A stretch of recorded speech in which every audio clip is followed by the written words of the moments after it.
Assalamualaikum. Tengok baby tu. Kita tengok baby tu. Kita rakam gambar baby tu hari ni 13 hari bulan. 3 bulan 3. Sakit pusat dia. 3 bulan 3 2026 kawan-kawan. Bersamaan dengan 14 Ramadan 1447 Hijrah. Pusat dia. Teruk dia tu.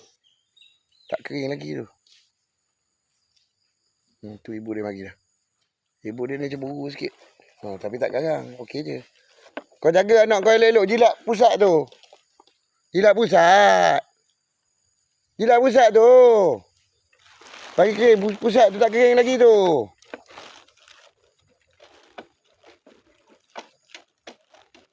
Ni kita nak kena cari ubat. Ubat celah pera tu. Serangga, tungau. Kutu ni. Celah pera ni. Lawa kepala nampak. Handsome bergaya dia ni. Penuh dengan pergayaan.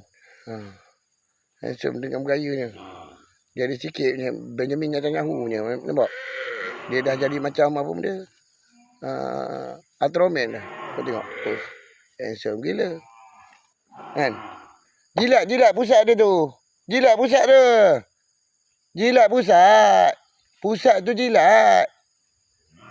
Jilat pusat.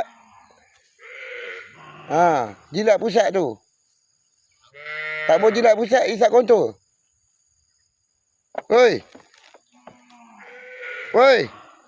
Isap kontor tu. Isap kontor dia.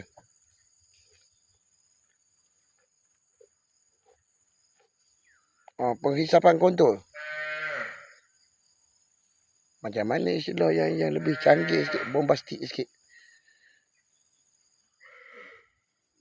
Apa perkataan yang bombastik?